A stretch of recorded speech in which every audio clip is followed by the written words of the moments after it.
많은 사람들은 구약의 하나님과 신약의 하나님을 조화롭게 이해하는데 굉장히 곤란한 입장에 처하기도 합니다. 이해가 잘 안 되죠.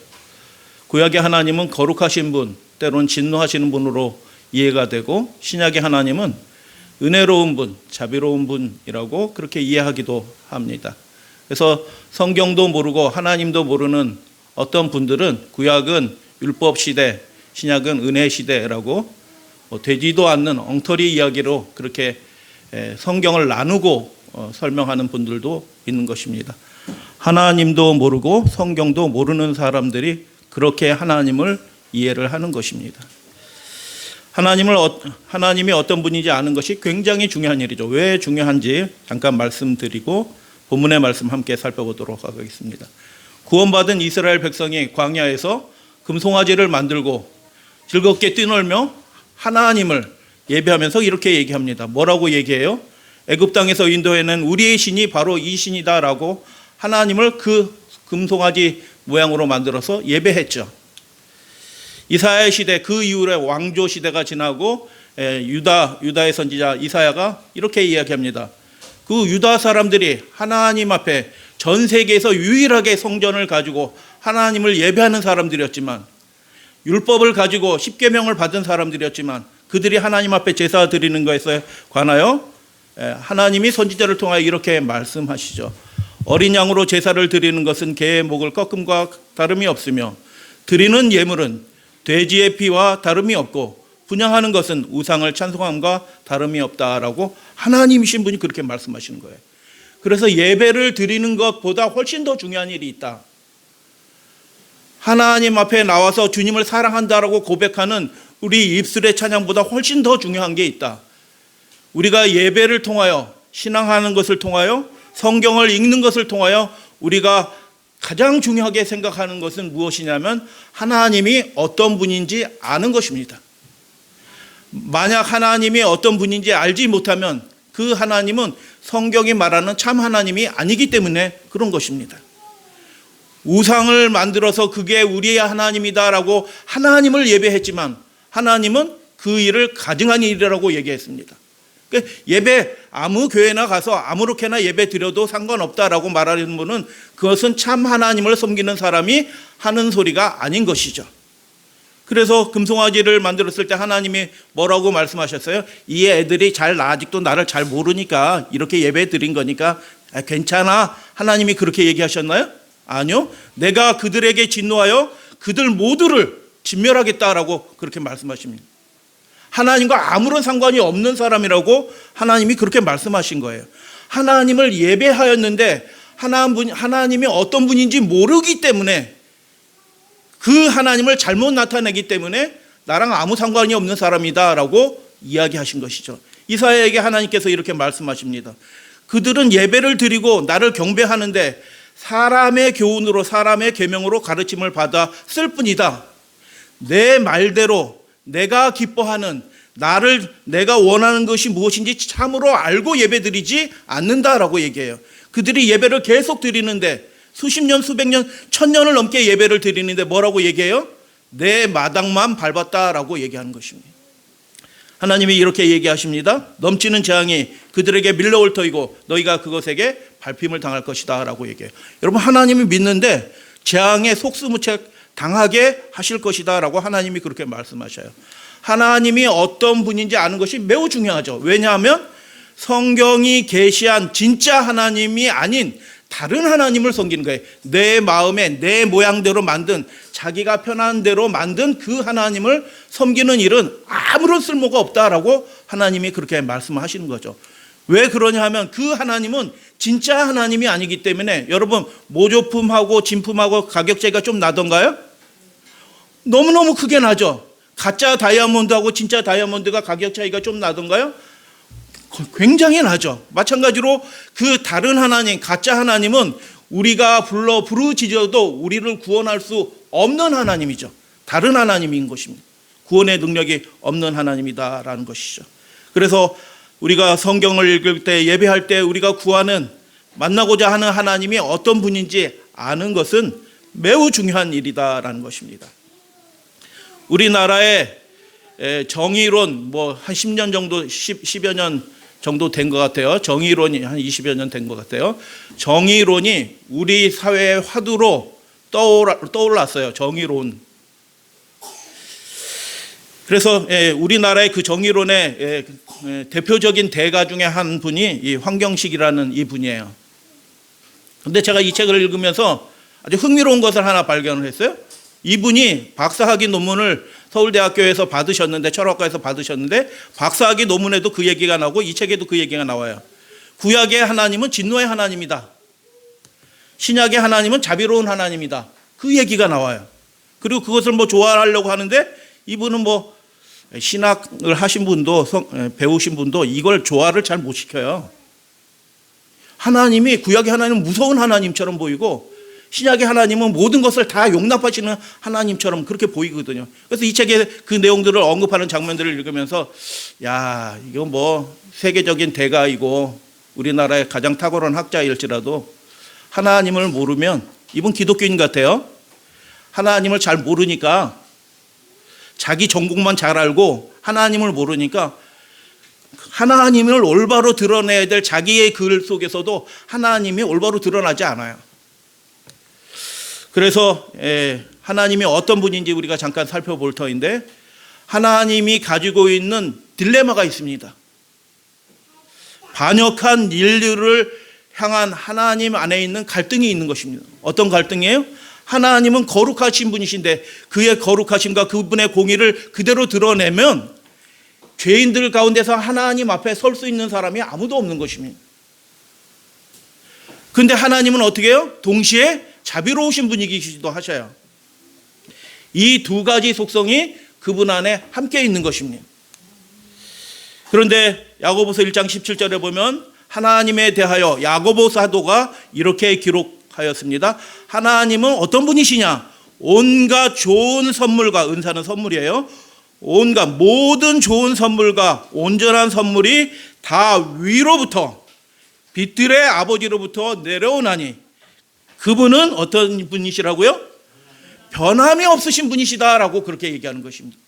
구약의 하나님과 신약의 하나님이 다른 분이 아니고 변함이 없으신 분이시다. 구약의 하나님이 무서운 분이 아니시고 신약의 하나님은 그냥 산타클로스 같은 그런 하나님이 아니고 하나님은 변함이 없으신 하나님이다라는 것이죠. 그 하나님을 올바로 알게 될 때 이 두 가지 속성을 모두 가지신 하나님을 올바로 알게 되고 그 하나님 앞에 나와서 그 하나님을 찬양하게 될 때 그게 예배가 되는 것입니다. 자기가 원하는 하나님, 하나님은 사랑이시지, 자꾸 자기 중심적인 그 사랑, 인간적인 사랑의 테두리 안에 하나님을 가둬두고 하나님은 사랑이시다라고 얘기할 때 그 하나님은 금송아지 우상과 같은 그런 신인 것입니다. 아무런 능력이 없어요. 여러분, 예수 그리스도의 생애를 단 한 단어로 묘사한다면 어떻게 묘사하겠어요? 예수님의 생애를 한 단어로, 여러분의 생애를 한 단어로 묘사한다면 그분은 어떤 분이야? 라고 다른 사람들이 인정해 주기를 원하셔요? 마찬가지로 예수님의 생애를 단 한 단어로 묘사한다면 뭐라고 묘사할 수 있겠어요? 사랑이신 분? 예, 맞는 말씀이에요. 근데 그 사랑이라는 개념이 지금 현대 오늘날 사람들이 아까 그 유명한 철학자가 얘기하는 그런 사랑이 아니라는 거예요. 그 대중가요에서 나오는 그런 사랑이 아니라는 거예요. 막연히 자기가 생각하는 그냥 그런 사랑이 아니라는 것이죠. 사도행전 2장 27절 다 같이 봉독합니다. 이는 내 영혼을 음부에 버리지 아니하시며 주의 거룩한 자로 썩음을 당하지 않게 하실 것이미로다. 예수님의 부활에 관해서 설명을 하면서 예수님을 어떤 분이라고 묘사하냐면 하나님의 거룩한 분이다라고 이야기를 하는데, 잘 들으셔야 돼요. 이 하나님, 그러지, 거룩한 분이지, 우리랑은 완전히 다른 분이지. 다른 면들이 있어요. 그러나 그분의 도덕적인 속성에 있어서는 우리가 그분을 모본할 수가 있는 거예요. 그래서 이 말이 거룩한 자라는 이 거룩한이라는 말이 그런데 무엇으로 쓰여졌냐면 헬라어로는, 죄송합니다, 이거 알아두실 필요가 있어요. 중요한 말들은 호시오스라고 써졌는데 이 용어의 구약에 해당되는 용어가 하시드라는 형용사예요. 하세드라는 말 혹시 들어보셨어요? 하세드? 구약 성경 헤세드. 구약 성경에서 가장 중요한 용어가 헤세드예요. 사실은 하나님은 헤세드이신 분이시기 때문에. 그런데 주의 거룩하신 자라고 얘기하는 그 구약 용어가 형용사가 하시드라는 말이에요. 하시드라는 말. 근데 이 하시드라는 말이 도대체 무슨 뜻인가?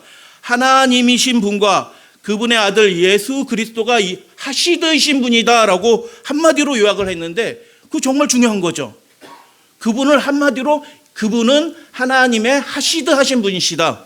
근데 우리 성경으로는 영어 성경도 그래요. 거룩한 자로 번역했는데 그게 과연 그런 뜻인가? 살펴보겠습니다. 하시드의 명사형 헤세드는 사랑, 자비라는 의미예요. 70인역 구약 성경의 헬라어 번역인 70인역 성경에서 무려 135구절에 도처에서 자비로 번역이 됐습니다. 그러니까 아까 주의 거룩한 자가 실제로는 어떤 뜻이에요? 하나님의 자비로우신 분이시다라고 얘기하는 것입니다. 그러니까 우리가 읽는 성경하고 실제로 하나님이 말씀하시는 그 성경의 의미가 뉘앙스가 조금 달라요. 어떤 부분을 잘못 생각하면 많이 다를 수 있어요. 하나님을 그렇게 오해하기 시작하면 다른 하나님을 섬기게 되는 것입니다. 자비라고 번역이 되는데 그 자비라는 용어가 누가복음 10장에 그 용어로 번역되어 있는데 강도 만난 한 사람을 도와주는 이야기인 것입니다. 제사장이 지나가고 율법사가 지나가고 그 다음에 평신도 유대인이 지나갈 줄 알았더니 평신도 유대인이 지나가는 것이 아니라 제사장과 율법사 다음에 평신도 유대인 대신 이방인처럼 여겨지는 사마리아 사람이 지나갔다라고 얘기하면서 이야기가 완전히 다른 주제가 되는 것입니다. 그 세 사람 중에서 누가 강도 만난 사람을 도와줘요? 자기 동족도 아닌 자기를 멸시하는 그 사마리아 사람이 그 자기를 멸시하는 유대인을 도와준 것입니다. 그래서 물어보죠. 어떻게 하면 영생을 얻으리까라고 물은 그것에 대하여 무슨 선한 일을 행해야 되니 내 이웃이 누구입니까? 라고 묻는 이 율법사에 대해서 예수님이 다시 물어보시죠.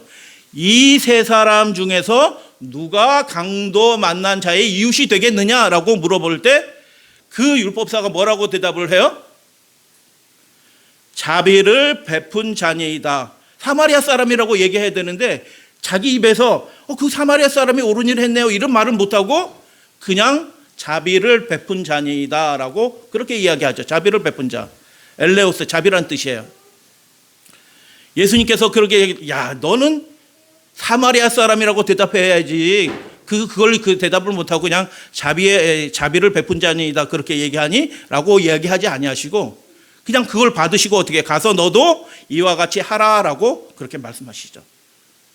이 자비를 베푼다라는 이 자비에 해당되는 구약 용어가 뭐라고요? 헤세드.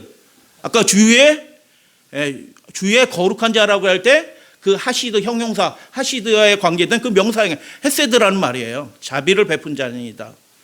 이게 우리 성경으로는 베푼 자니이다라고 되어 있는데 제가 원문을 살펴보니까 포이에오야. 포이에오가 무슨 뜻인지 제가 우리 마태복음 하면서 여러 번 말씀드렸어요. 행하다라는 뜻이고 열매라는 뜻, 열매 맺다라는 뜻이에요. 열매 맺다, 행하다 다 포이에오예요. 그러니까 자비를 베푼 자니이다라고 얘기하는데 이 말의 의미는 뭐예요? 자비를 행한 사람이 그 사람이 영생을 얻는 사람인 것입니다. 한번 따라해 보세요. 자기와 아무 상관없는 그 사람에게 시작.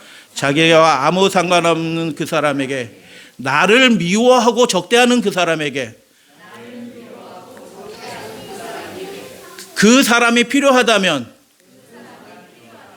그 사람을 위하여 자비를 베푼 사람이 영생을 얻습니다. 그게 하나님의 모습인 것입니다. 원수에게도 너그러우셨던 그분. 그래서 구약의 용어에서 예수님을 한마디로 얘기하는데 그분은 거룩하신 분이다라고 기록이 되는데 그 말씀의 원래 의미는 무슨 뜻이에요? 그분은 하시드 하신 분이다. 자비로우신 분이시다. 할렐루야 아멘. 그래서 헤세드 자비란 뜻인데 자비를 행하는 데 유일한 조건은 무엇입니까?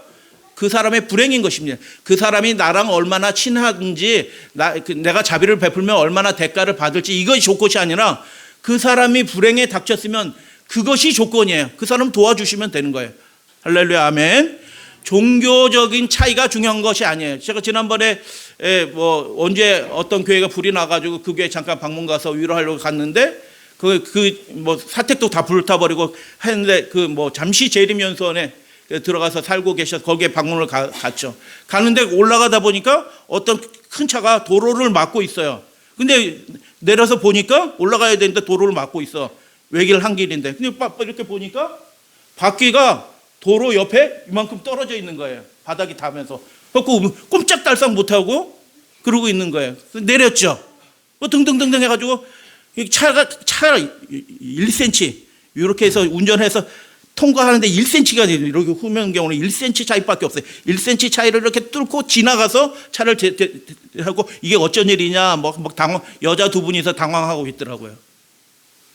나는 올라가야 되니까 레카차 부르세요 하고 올라가지 않고 시간도 좀 여유있고 그래가지고 혹시 그 차 또 있으니까 또 다른 차가 올라와요. 그러니까 다른 차는 못 와. 그래서 제가 자 왼쪽으로 오른쪽으로 그렇게 해가지고 차가 지나가도록 다 교통정리를 우리 사모님하고 다 같이 이렇게 앉아서 가지 않고 위로를 하면서 이렇게 다음에는 절대로 비켜주시면 안 돼요. 그냥 가시는 길을 가셔야지. 비켜주다가 쿵 떨어졌거든요. 옆에 이렇게 거의 그렇게 해서 이렇게 해가지고 30분 40분 같이 있어주면서 얘기도 나눠주고 이렇게 하고 이렇게 했는데 그분이 저한테 명함을 달라고 그러는 거예요. 명함을.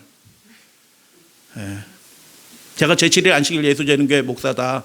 사모님이 저는 얘기 안 하려고 그랬는데 얘기하셔서. 근데 그분은 장로교회 모태교인이에요. 자기 가족 중에 목사도 있어. 그러니까 어떻게 해요? 왼수가 만났네? 그분이 진짜 전심으로 어떻게 해요? 다음에 원주에 오시면 꼭 대접하겠습니다. 연락도 오고 그렇게 했어요. 그래서 여러분, 자비를 행하는 사람이 자기와 어떤 이해관계가 있느냐 여부를 따지지 않고 자기에게 그것을 되갚을 수 있는지 따지지 않고 자비를 행하는 사람이 영생을 얻는다라고 누가 말씀하셨어요? 예수님이 그런 말씀하신 거예요. 하나님이 어떤 분이시라고요? 예수님이 어떤 분이시라고요? 예수님을 야고보 사도가 하나님의 하시드한 자비로운 분이시다라고 그렇게 말씀하신 것입니다. 그래서 자비를 행하는데 그 저절로 되던가요? 저도 그런 일을 당했어요. 예전에 철원에서 그 회의차 이렇게 서울로 올라오는데 중간에 그 낡은 봉고차가 중간 도로 한가운데서 푸득 퍼져버렸네? 차들은 쌩쌩 지나가는데 어쩔 바를 모르겠더라고요. 그런데 차들은 막 지나가는데 갑자기 어떤 다른 봉고차가 한 대 딱 서서 어떻게 해요? 그 도로를 안쪽으로 1차선으로 이렇게 오시더니 그분이 저를 도와서 그 차를 밀어서 도로 밖으로 꺼내주고 그분이 가시더라고요. 그분이 누구셨게요? 장로교회 목사였어요. 제7일 안식일 예수재림교회 동성교회라고 써져 있는 그 팻말을 보고 누가 멈췄어요? 아무도 안 멈췄어요. 누가 멈췄어요? 제7일 안식일 예수재림교회라는 명찰을 보고 장로교회 목사가 멈췄습니다. 자기 일정을 다 희생하고 위험을 무릅쓰고 간에 들어와가지고 그 차를 밀어서 끄집어내서 저를 도로 밖까지 나올 수 있도록 그렇게 해서 엔진이 완전히 다 빠개져가지고요 1cm도 못 가는 1m도 못 가는 그런 상황에서 그렇게 된 것입니다. 여러분, 그와 같은 자비를 행하시게 되기를 주님의 이름으로 당부드려요. 그 사람이 영생을 얻는다라고 예수님이 그렇게 말씀하신 거예요. 그 일이 쉽다 쉽지 않다? 습관이 되지 않으면 그 일이 쉽지 않다라는 거예요. 그래서 계속 말씀을 드려요. 아무 조건 없이 하나님을 대적한 죄인임에도 불구하고, 우리의 모습이에요. 죄인임에도 불구하고 자비를 베푸신 그 죄인을 위하여 하나님은 하나님의 아들이신 분이 어떻게 하셨어요? 그 선물 하나 주신 거예요? 아니요. 그 죄인을 대신하여 자기의 생명을 희생하신 그분은 누구이셔요? 바로 예수 그리스도신 것이죠. 할렐루야, 아멘. 누가 자기를 대적하는 사람을 위하여 생명을 내려놓는 사람이 있어요. 친구를 위하여 목숨을 버린 자는 간혹 혹시 있을지라도 자기를 대적하는 그 원수 같은 그 사람을 위하여, 죄인을 위하여 하나님이신 분은 어떻게 해요? 자기의 생명을 희생하신 것입니다. 그래서 하나님은 거룩하신 분이에요, 자비로우신 분이에요? 넘어가시면 안 돼요. 생각을 보류하시고 계속 말씀을 드려요. 그분은, 그 하나님의 놀라운 자비하심을 보여주신 분은 예수님이셔요. 가서 너도 그와 같이 하라라고 주님께서 말씀하시죠. 그렇게 하시게 되길 바랍니다. 조건 없이 자비를 베풀라라고 얘기하는 것이죠. 여러분도 그렇게 하시게 되길 바랍니다. 하나님의 거룩하신 분이라는 그 말은 무슨 뜻이에요? 하나님의 자비로우신 분이다라는 그런 말이죠. 하시드, 자비로운 말, 이게 대표 명사예요. 대표 명사이기 때문에 대표형 명사. 이 말 외에 다른 말로 해석하는 것은 거의 틀린 거예요. 그래서 주의 하나님의 거룩한 자라고 얘기했는데 이건 틀린 번역이죠. 하나님의 자비로우신 분으로 하여금 썩음을 죽지 않게 하시고 그분을, 하나님의 뜻을 그렇게 온전하게 나타낸, 예수님이 하나님의 뜻을 온전히 나타내셨나요? 나타나셨죠. 무엇을 나타나셨어요? 하나님의 자비하심을 드러내셨죠. 우리의 생애를 통해서도 하나님의 아들이신 예수 그리스도를 통해서 나타난 그 하나님의 자비가 드러나게 되기를 소원합니다. 그런데 여러분, 이 자비로 넘어가고 사랑으로 넘어가게 되면 사람들이 옆길로 100% 거의 셉니다. 100%. 그래가지고 금송아지 신을 만들어가지고 하나님은 사랑이다, 하나님은 자비하신 분이다 이렇게 하고 금송아지 신을 만들게 되는 거예요. 엉뚱한 신을 섬기게 되는 것입니다. 하나님의 자비에는 이중적인 속성이 있다라는 거예요. 우리말로, 영어로는 담을 수 없는 이중적인 속성이 있어요. 그걸 말씀드리도록 하겠습니다. 신명기 33장에 이런 말씀이 있어요. 레위에 대하여, 제사장이죠. 레위에 대하여 일렀을 때 주의 하나님의 그 거룩한 직분, 둠밈과 우림이 주의 경건한 자에게. 근데 이게 하시드야. 주의 경건한 자에게. 뭐 전혀 틀린 번역은 아닌데 그 본질적인 의미는 거의 다 드러나지 않는 거예요. 하나님 앞에 하나님을 섬기는 제사장이 어떤 사람이 되어야 된다고요? 네, 자비한 자가 되어야 되는 것입니다. 여러분, 하나님 앞에 나와서 예배 드리는 제사장이에요. 여러분도요. 그죠?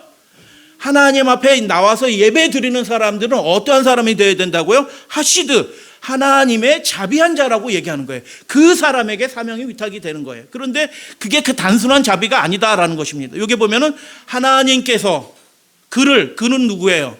레위죠. 레위 지파 그 사람들이죠. 레위 지파를 어떻게 해요? 시험하셨대요. 그분 레위 지파와 다투셨대요. 이건 또 무슨 소리야? 어디에서? 마사와 무리바에서. 하나님이 그를 대신하는 그의 영광을 드러내고 그의 자비하심을 드러내는 그 레위 지파, 레위 사람들에 대해서 어떻게 했냐면 내가 그들을 시험했다라고 얘기해요. 무엇을 시험한 거예요? 그 레위인과 다투셨대요. 무엇을 위해서 다투신 거예요? 여러분, 우리의 자비가 그냥 사람에게 인정받기 위해서 보통 보통 사람들이 생각하는 그런 수준의 세상 사람이 대중가요 같은 데서 나오는 그런 사랑과 자비하심이 아니라는 거예요. 아론이 그 마사와 무리바에서 백성들이 자기 친척들이 자기 친척들이 대적을 해서 일어나는 거예요. 너만 제사장이냐? 너만 하나님과 말하였느냐? 그런데 그 거센 불평을 누가 막아냈어요? 그래. 그렇지. 다 우리 같이 나눠서 잘해보자. 이렇게 하지 않고요. 아론이 어떻게 해요? 레위 지파 그 사람들이 어떻게 해요? 그 거센 불평을 막아냈습니다. 그래서 하나님 앞에 자비롭고 경건한 자로 인정을 받은 것입니다. 그들이 진영에서 모세와 여호와의 거룩한 자, 누가? 아론을 진토하며 땅이 갈라져 다단을 삼기며 아비람, 다 그 동족들이고 친척들이에요. 아비람의 당을 덮쳤고 하나님이 심판하시죠. 레위 자손들은 우상 숭배에 가담한 자들을 3,000명가량 죽이라라고 얘기할 때 다른 사람은 우물쭈물했는데 레위 자손들이 일어나서 그 하나님의 명령에 따라서 어떻게 해요? 그 동족들을 3,000명을 죽였습니다. 근데 하나님은 뭐라고 얘기하셔요? 그 레위인 잔인한 것처럼 보이고 동족조차도 그 인정사정 두지 않고 하나님이 명령하신 대로 죽이라고 하시는 그 명령에 순종한 그 레위 자손에 대하여 주의 자비로운 자라고 이렇게 얘기하는 것입니다. 그래서 우리가 생각하는 그 사랑과 자비하고는 완전히 궤가 다른 차원의 자비와 경건이라는 것을 보게 됩니다. 아론의 손자 비느하스는 음행하는 족장의 아들을 죽였어요. 그런데 하나님은 그 명령도 하지 않고 죽였는데 하나님은 뭐라고 말씀하시면 이스라엘을 위해서 속죄하였구나. 그래서 그 제사장 직분이 영원할 것이라고 축복을 하신 것입니다. 그래서 자비가 단순한 자비가 아니라는 것을 보게 되는 것입니다. 레위 사람들이 아론이 주의 자비한 자, 경건한 자라고 되어 있는데 자비한 자예요. 주의 자비한 자로 불렸다. 왜 자비한 것인가? 설명을 드립니다. 거들스톤이라고 하는 사람이 쓴 구약 성경의 동의어라는 책에 나온 그 내용을 제가 그냥 말씀을 드려요. 하시드라는 단어와 관련하여 우리가 배우는 교훈이 있어야 된다. 어떤 것을 배우냐? 그것이 어떤 사람들이 자비라고 부르는 유약한 온화함을 의미하는 것이 아니라 하나님의 자비는 그런 자비가 아니라는 것이에요. 그럼 어떤 자비냐? 하나님에 대한 헌신으로서 인간을 향한 진정한 사랑의 실천을, 아까 그 선한 사마리아인에게서 나온 것처럼 인간을 향한 진정한 사랑의 친절을 실행하게 하고 행하게 하고, 또 하나가 있어요. 그런데 거기서 그치는 게 아니라 때로는 악의 확산을 막기 위해 극단적이고 명백히 가혹한 조치를 취하는 것이 그게 자비의 속성인 것입니다. 암 걸려 죽어가는데 괜찮아 이렇게 하면 돼요, 안 돼요?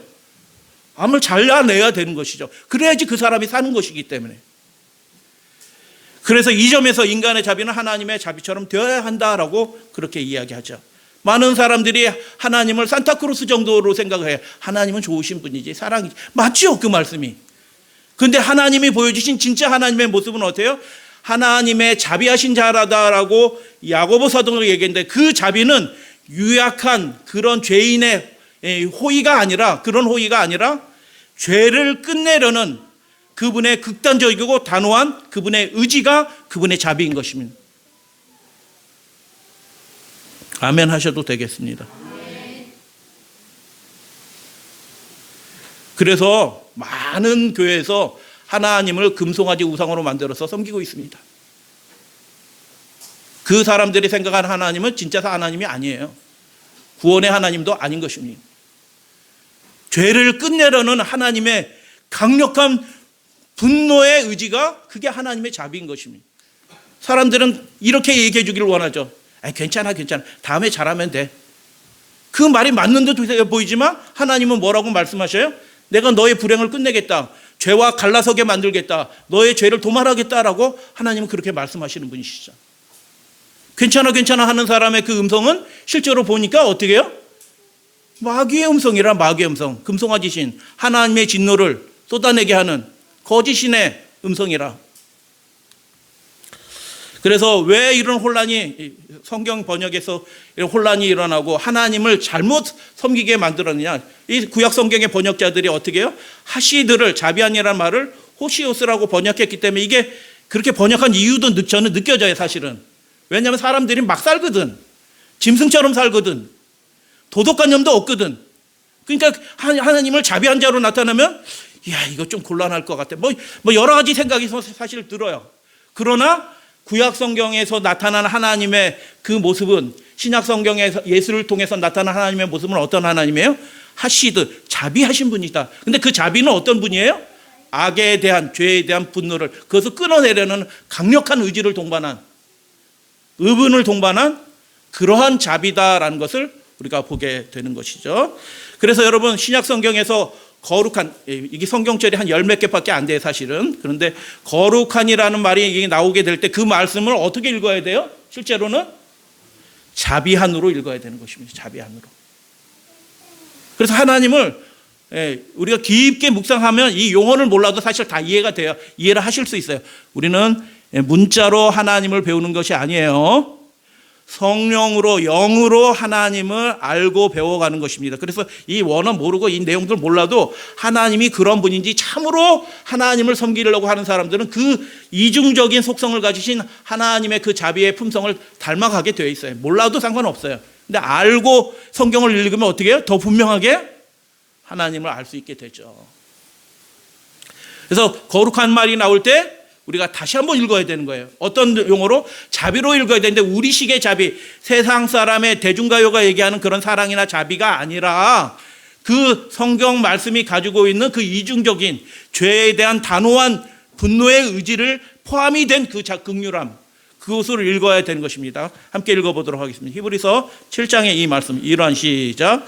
이러한 대제사장은 우리에게 합당하니 거룩하고 악이 없고 더러움이 없고 죄인에게서 떠나 계시고 하늘보다 높이 되신 이시라. 그분의 대제사장의 사역에 관하여 바울이 이렇게 이야기하는, 그분은, 우리의 형제 되신 그분은 우리에게 합당하신 분이다.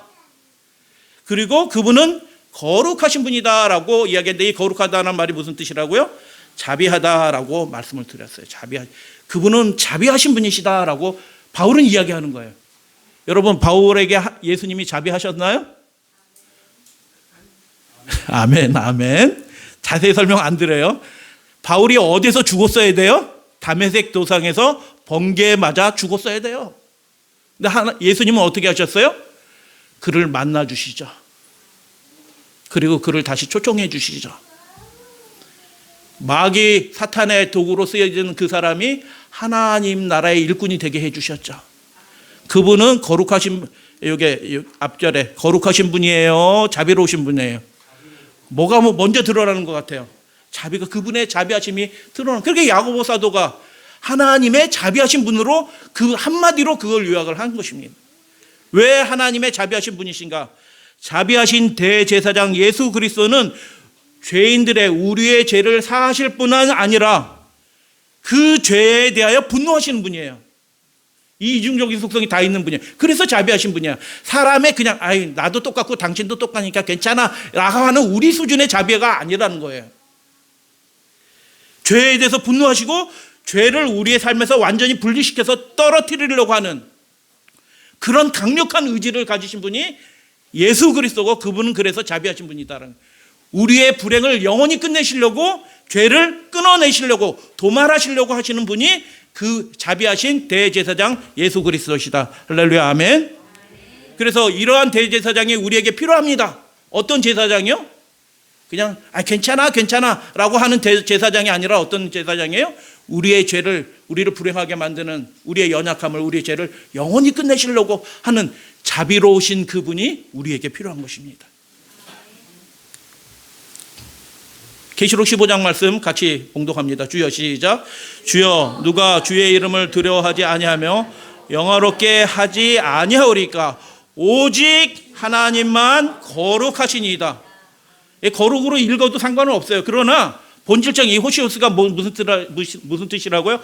하시드, 자비로우신 분이야.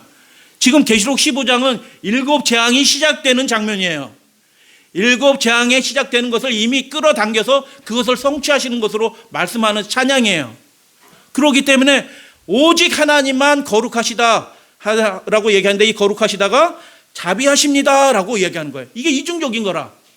왜 이중적인 거냐? 종말의 때에 하나님의 의로운 일은 이중적이다. 당신의 백성을 구원해 주십니다. 할렐루야, 아멘. 이 세상 모든 나라가 주의 백성을 대적하고 싸우는 일이 벌어집니다. 아무도 우리 편을 들어주지 않아요. 국회의원도 우리 편을 들어주지 않고 대통령과 세계 정부가 그 일들을 돕지 않아요. 오히려 대적하고 우리 하나님의 백성들을 망하게 하려고 덤비게 될 것입니다. 그러나 하나님은 자비로우신 분이에요. 왜요? 니네들 알아서 이겨봐 이렇게 얘기하신 게 아니고 어떻게 해요? 그 일에, 우리의 위기에, 우리의 곤란에 그분이 개입해 주셔요. 할렐루야, 아멘. 내가 그렇게 당했으니, 고난을 당하고 십자가 지고 이겼으니 너희도 한번 이겨봐라 이렇게 하시는 분이 아니셔요. 자녀들을 아끼는 것처럼 그분이 그 환난의 가운데 주님께서 개입하십니다. 그리고 그 나라를 대적하던 바벨론은 어떻게 해요? 16장, 17장에 보니까 16, 17, 18장의 내용이 뭐예요? 그 바벨론, 큰 성 바벨론을 하루 동안에 갑자기 그냥 종말에 이르도록 심판하시죠. 근데 심판하시는 장면을 16장에 자세히 살펴보니까 거기에 무엇이 보여요? 하나님의 거룩하심, 하나님의 공의가 드러나던가요? 물론 공의를 찬양해요. 근데 그 공의가 어떤 공의라고요? 자비가 섞여진 공의예요. 그의 심판에도 하나님의 자비가 깃들어져 있습니다. 그들을 완전 무참하게 이렇게 묵살해버리지 않으셔요. 세 번째 한번 읽어보겠습니다. 디도서 1장 9절. 오직 시작. 오직 나그네를 대접하며 선행을 좋아하며 신중하며 의로우며 거룩하며 절제하며. 이거 뭐 감독에 관한 건데 우리 모든 성도들이 다 그 직분을 감당하는 거예요. 그러니까 우리가 그리스도인으로서 우리가 갖춰야 될 자질들이 있어요. 나그네를 대접하며, 여기 나그네 그냥 나그네가 아니에요. 사역자들이에요. 그냥 하나님의 복음을 전하기 위해서 여기저기 떠돌아다니는 그런 사역자들을 얘기하는 겁니다. 여러분 사역자들을 잘 섬겨주시면 의지할 바가 없는 교단 소속이지 않지만 진리를 섬기는 그런 사역자들을 돌봐주세요. 저를 돌봐주실 필요는 없어요. 저는 교단 소속이기 때문에 교단이 받쳐주고 있으니까 저는 그냥 살아요. 걱정 없이. 그러나 교단의 지원을 받지 않고 홀로 선교하시는, 진짜 진리를 위해서 홀로 선교하시는 분들이 있어요. 그런 분들을 도와주셔야 돼요.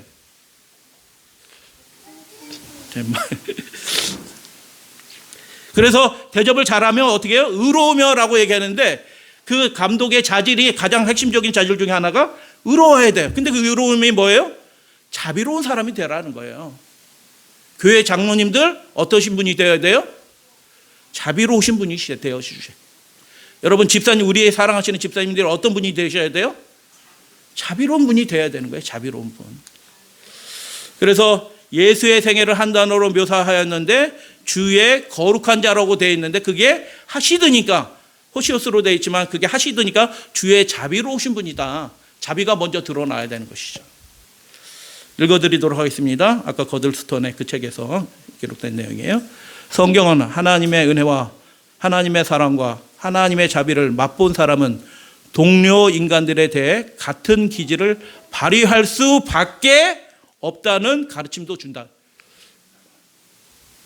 정말 하나님을 만나고 하나님을 사랑하는 사람이면 자기가 그렇게 자비하심을, 긍휼하심을 입은 사람인데 다른 사람에게도 긍휼하심을 받을 자격이 없는, 자비함을 받을 대상이 아닌 그런 사람들에게도 하나님이 아들을 통하여서 하신 것처럼 그런 동일한 자비의 기질이 그 사람의 생애에 나타나게 된다.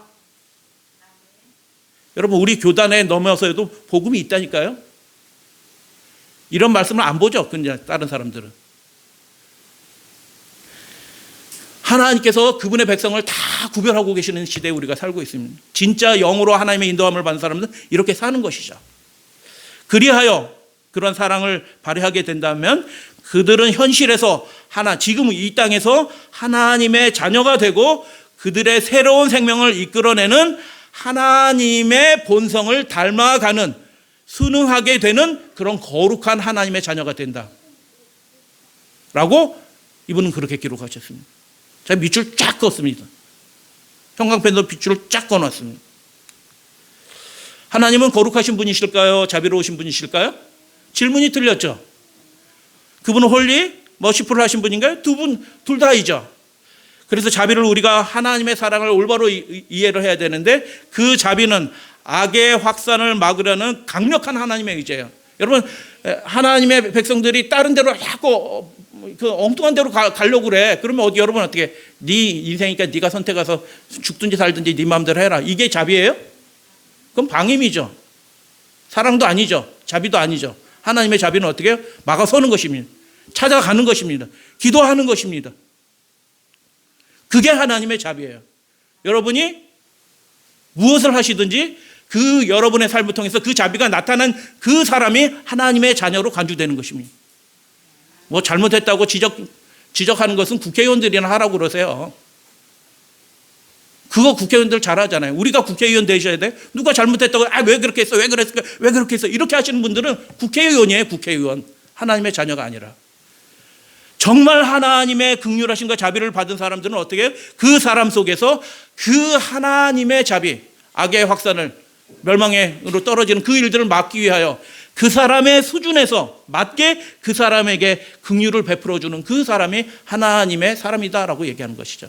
그래서 자비는 어떻게 잘못 생각하면 구약 성경의 하나님, 단호한 분으로, 가혹한 분으로 이렇게 생각도 들죠. 그러나 그렇게 되지 않죠. 많은 분들이 하나님의 자비, 하나님의 사랑을 무엇이라고 생각하냐면, 동심어는 뭐예요? 핵심이 포인트가 하나예요.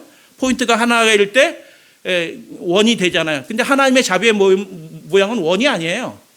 유약한 혼이로 되어 있는 것이 아니라 하나님의 자비의 모양은 핵심이 두 개예요. 자비의 속성이 두 개라 이거예요. 세상 사람들과 산타크로스가 아니라는 거예요. 하나님이. 그 두 가지 속성이 아주 절묘하게 섞여져 있고 이게 한꺼번에 우리의 삶에 이렇게 훈련되고 나타나지 않아요. 우리가 매일 매순간 선택하면서 성령의 지도함을 받을 때에 비로소 그 하나님의 형상이, 하나님의 아들의 형상이 회복이 되는 거예요. 우리가 그거 배워가고 있는 거예요. 할렐루야, 아멘. 그렇게 되셔야 돼요. 첫 번째는 무엇이에요? 진정한 사랑의 친절인 것입니다. 받을 대가 바라지 않고 친절하는 것입니다. 제가 어떤 분들 이렇게 모셔다 드리면 입구에서 내려주세요 이런 분들이 많아요. 거의 그러더라고요. 입구에서 내려주세요. 여러분이 차 태워줄 때 우리 자녀를 입구에서 내려주면 저는 그분 섭섭하게 생각할 거예요. 입구에서 그거 어렵지 않거든요. 거기까지 그냥 좀 먼 길고 돌아가고 나도 피곤하지만 가는 거 하나도 어렵지가 않아요. 왜요? 내가 내 자녀를 누가 태워다 준다면 내 그 밤늦은 시간에 집 앞까지 태워다 주는 거 내가 감사하고 고마워할 거거든요. 내가 여기까지 태워다 줬으니까 5,000원 내세요. 이렇게 얘기하지 않죠. 그래서 그 핵심이 두 가지라죠. 진정한 사랑의 친절을 행하시게 되길 바랍니다. 대가 없는 사랑의 친절이에요. 나와 이해관계가 없는 그 사람에게 장로 교인이라 할지라도 장로 교인이세요? 운전 어떻게 운전을 배웠어? 하고 쓱 지나가지 않고 어떻게 해요? 다 친절로 베풀어 주는 것입니다. 그런데 그 하나님의 자비와 그 사랑의 중요한 속성은 뭐가 들어와 있어요? 악에 대한 단호한 조치가 들어와 있는 것입니다. 하나님은 자비로우신 분이십니다. 할렐루야, 아멘. 그러나 하나님은 동시에 단호하신 분이셔요. 단호하신 분이십니다. 그래서 하나님의 자비는 무서운 거예요, 사실은. 하나님의 자비를 드러나는 자들에게 주어진 약속을 세 구절을 6구절인데 세 구절 읽어보도록 하겠습니다. 여호와 하나님이여 원하건대 주의 제사장들에게, 아까 제사장 아론 그 레위인들에 대해서 얘기했죠. 제사장들에게 구원을 입게 하시고 또 주의 성도들에게, 성도들이라고 하는데 이게 뭐예요? 하시대예요. 주의 성도들은 어떤 사람들이에요? 아이고 자기가 나 이렇게 거룩한 사람이야 이게 성도들이 아니라 하나님의 자비를 경험한 사람들이, 맛본 사람들이 주의 성도라는 것입니다. 아멘? 하나님의 자비를 경험하고 맛보아 아는 그 사람들이 하나님의 성도들이에요. 그 하나님의 자비하심과 긍휼하심을 맛보아 알기 때문에 그의 삶에서도 그 하나님의 자비가 드러나는 것입니다. 주의 성도들에게 은혜를 기뻐하게 하소서. 자기를 위하여 경건한 자를 택하셨다. 하나님이 택하시는 사람은 어때요? 너 완전하네? 퍼펙트하네? 야, 내가 너 택한다. 이게 아니고요. 실수하고 넘어지고 인간적인 감정에도 떨어지고 침울에 떨어지고 그렇게 그런 사람이죠. 연약한 사람이죠. 그런데 어떻게 해요? 하나님이 구원해 주신다고 할 때 하나님 저 같은 사람 구원해 주셔서 감사합니다. 하나님의 구원을 받아들이고 하나님의 은혜 안에서 거듭나는 그 사람들을 자기를 위하여 택한 자라고 이렇게 얘기하시는 거예요. 그러시게 되길 바랍니다. 우리가 그 삶을 경험하고 있어요. 이르시되 나의 성도들을 내 앞에 모으라. 새 예루살렘 성에 앞에 우리가 다 모이게 될 거예요. 근데 그 사람들은 완전한 사람이기 때문에 모이는 사람들이에요. 물론 완전해지도록 하나님께서 이끌어 주셔야 능력 주십니다. 그들 수준에서 완전히 물론 하나님 앞에 모이게 되는데 그들은 어떤 사람들이냐? 제사로 하나님과 언약한 사람들이에요. 여러분 이 예배를 그냥 일주일에 한 번씩 오는 예배 1년에 53번이니까 한 50번 오고 3번은 내 마음대로 이렇게 하지 마시고 언약이에요. 언약. 하나님이 이렇게 열심을 내시는 것처럼 여러분도 이 안식일의 시간을 위해서 준비를 하시고 미리미리 하실 거 해결하시고 이 안식을 하나님 만나기 위해서 그렇게 나오시는 저와 여러분들 되시기를 소원합니다. 제사로 언약한 사람들이 하나님의 은혜를 받고 하나님의 구원도 받고 어떻게 해요? 성도들이라고 인정을 받고 간주함을 받고 하나님 앞에 모이게 되는 것입니다. 그게 새 예루살렘 성령 앞에 모인 사람들이죠. 하나님은 주의 성도들, 즉 하나님의 자비하심을 경험한 사람들을, 그 동료 이웃에게 자비한 사람들을 그러면 어떻게 하시는가? 세 가지 말씀드리고 말씀 정리합니다. 하시드, 모든 경건한 사람은 요만 조그만 애든지 수경이처럼 이렇게 조그만 애든지 연세가 많으신 분이든지 상관없이 그 하나님의 자비를 경험하고 자비를 드러내는 그 사람은 홍수가 범람할지라도 그에게 미치지 못하게 할 것이다. 누가 말씀하신 거예요? 하나님, 천지를 지으신 하나님 그렇게 말씀하신 거예요. 어떤 사람이 하나님이 이렇게 보호해 주신대요? 자비로운 사람을. 여호와께서 정의를 사랑하시고 그의 성도들을 버리지 아니하신대. 하나님이 영원히 보호해 주신다고 하는 그 성도들은 어떤 사람이에요? 하나님의 자비를 드러내는 사람들이에요. 그 이중적인 자비예요. 자기중심적인 이랬다 저랬다 하는 자비 아니고, 여호와를 사랑하는 너희 악을 미워하라. 그가 그분의 성도들의 생명을 보존하실 것이다. 악인들이 달려들지라도 악인들의 손에서 그들의 생명을 건져주실 것이다. 그 건져주시는 성도들이 어떤 성도들이에요? 자비하신 사람이에요. 자비한 사람.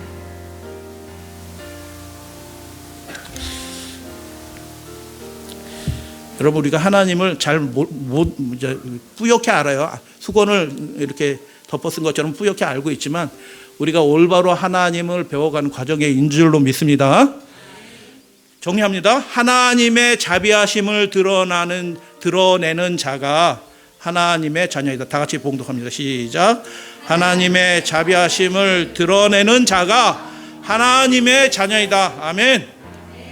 하나님의 자비하심이 무엇이냐? 진정한 사랑의 친절이다. 거기서 끝나요? 그건 그 인본주의자들을 정의론에서 얘기하는 그런 진정이에요. 근데 하나님의 자비는 그런 게 아니에요. 예. 악에 대한, 죄에 대한 단호한 조치를 하는 거예요. 근데 친절을 베푸는 건 쉬운데 악에 대한 단호한, 당신 왜 그랬어? 이렇게 얘기하기가 쉬워요, 안 쉬워요?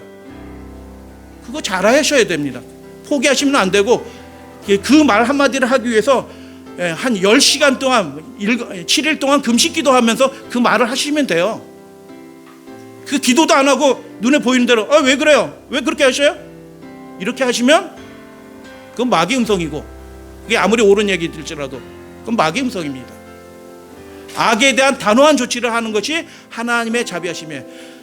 진정한 사랑의 친절은 어떻게 해요? 넘치도록 하시게 되길 바랍니다.